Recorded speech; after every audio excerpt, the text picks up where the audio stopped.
इटाभाटी मालिकों बर्बर कांड लोक पठाई दादन श्रमिकों देले भयंकर निर्यातना करेन्ट देवा सह देहरे निया लगाई देथिले दुर्बृत्त। ए घटना एबे चांचल्य सृष्टि करिछि। नुआपड़ा जिला खड़ियाल जुनापाणी खलियाभट्टा गाँवर विद्याधर माझी पुओ अजय माझी और गाँवर 5 ରୁ 6 जन व्यक्ति अग्रिम टंका नहीं 3 मास तले आंध्र प्रदेश अलानाम अंचलर एआर माधवंक इटाभाटी काम करुथिले। किछि दिन तले विद्याधर इटाभाटी मालिकों को न कही लुचि करी सिकंदराबाद ट्रेन रे विशाखापट्टनम आसुथिले। इटाभाटी मालिक जानिबा परे विद्याधर को धरी आनिबा पई 3 ରୁ 4 जन युवकों को पठाइथिले। संपृक्त युवक माने विद्याधर पीछा करी श्रीकाकुलम 100 किलोमीटर दूर एक स्टेशन रु तांको धरिथिले। जीवन प्रति विपद थिबा आशंका विद्याधर दौड़ी पळेबाकू उद्यम करिथिले। मात्र संपृक्त युवक माने तांको धरी निकटरे थिबा एक विद्युत ट्रांसफॉर्मर पाखकू नहीं करेन्ट देइथिले। पर एक तैल जातीय पदार्थ तांको उपरे ढाली डियासिली मारी देइथिले। विद्याधर चित्कार करिबारु सेमाने फेरार होई जाइथिले। रेलबाई पुलिस तांको गुरुतर अवस्था उद्धार करी श्रीकाकुलम सरकारी डाक्तरखाना रे भर्ती करबा सहित परिवार लोकन को खबर देइथिले। अनेपटे श्रमिक निज मोबाइल रे तांको माड़ मारथिबा वीडियो को परिवार को पठाइथिले। परिवार लोके सेठारे पहुंचबा परे डाक्तर अधिक चिकित्सा पय अन्यत्र नेबाकू परामर्श देइथिले। परिवार लोके विशाखापट्टनम को नहीं चिकित्सा करने सहित पर नुआपड़ा जिला स्वास्थ्य केन्द्र को आनी चिकित्सा कराइथिले। तांको अधिक चिकित्सा आवश्यक थिबा बेले अर्थाभाव जोगु एबे घरे रहिछन्ते। खड़ियाल कांग्रेस नेता कमलचरण तांडी जिला प्रशासन दृष्टि आकर्षण करी श्रमिकों को चिकित्सा सहायता इटाभाटी मालिक और स्थानीय दलाल को ऊपर तुरंत कार्यानुष्ठान नेबाकू दाबी करिछन्ते।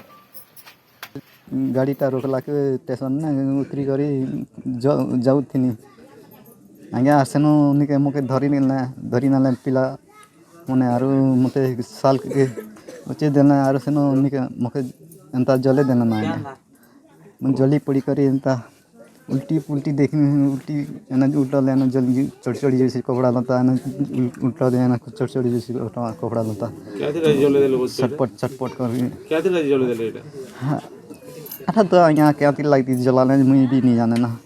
विद्याधर माझी को किडनैप करी गोटे ट्रांसफर्मर पाखे नहीं करी से 2 जन युवक तांकर शरीर रे ट्रांसफर्मर तेल के ढाली थिले जा विद्याधर माझी कहूछन। एवं आमे देखलु जे विद्याधर माझींकर पूरा शरीर पछाड़े पूरा जली जाइछे एवं शरीर अनेक जगार क्षत विक्षत होइछे। तो आमर प्रश्न एटा है जदि विद्याधर माझी जदि मरी जाई थांता ताहेले ई परिवार रो अवस्था काना हिथिता।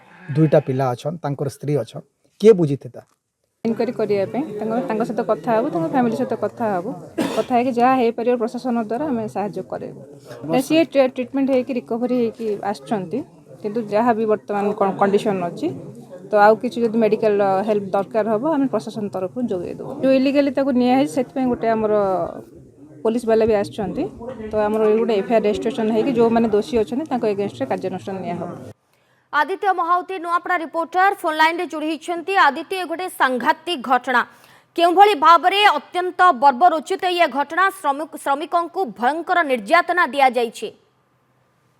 नालिन जदि नुआपड़ा जिला को देखिबा विभिन्न समय रे श्रमिक निर्यातना सामना को आसुची तो वर्तमान जो घटनाटी आई एक बर्बर कांड निभाई श्रमिक सरदा जेतेबेले खड़ियाल ब्लॉक रो जुनापणी गाँ रही खलियापड़ा से रोते विद्याधर माझी तांको पुओ अजय माझी और गाँव रो 5-6 जन गत 22 डिसेम्बर रे जाइतिले आंध्र प्रदेश को दादन खटिबा पाई किंतु किछि 3 मास परे हठात विद्याधर माझी लुचि पळाई आसुतिले। एई समय रे जेतेबेले से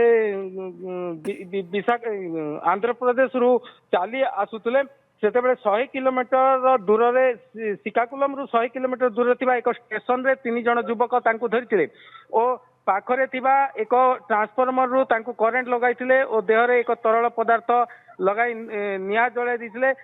परे विद्याधर जेतेबेले चित्कार करथिले रेलवे पुलिस आसी तांको उद्धार करी श्रीकाकुलम हॉस्पिटल रे भर्ती करथिले। एई समय मध्य रे श्रमिकटी चालाक होई तांको मोबाइल रे वीडियोटी मध्य उत्तोलन करथिले ओ परिवार को पठाइथिले। परे पुलिस जेतेबेले परिवार को फोन करथिले परिवार लोके जाई सेटा देखिथिले तो तांकर बहुत 70% खंडे देह पोड़ी जाइतिला। तो सेठारु पुणी बुर्ला स्वास्थ्य केन्द्र को आनी श्रमिक को बुर्ला स्वास्थ्य केन्द्र जिते जिला स्वास्थ्य केन्द्र को आनी से घटनाटी जना पड़ा। वर्तमान से चिकित्सित किछि मात्रा होई घरे रहिचंती किंतु अधिक चिकित्सा दरकार पड़छि अन्यपटे कांग्रेस सेटारे दाबी करछि आर्थिक सहायता श्रमिक को परिवार को देबा पई ओ तार संपूर्ण चिकित्सा करबा पई तो अन्यपटे जदि देखिबा जिला श्रम अधिकारी और पुलिस ए घटना तदंत करुचंती जिला श्रम अधिकारी ए घटना तदंत परे श्रमिकों को समस्त सहायता जोगाइबा पई से जा प्रकाश करचंती। धन्यवाद आदित्य आपन सूचना पे। आदित्य महाउती नुआपड़ा रिपोर्टर संपर्क में अधिक सूचना देउथिले।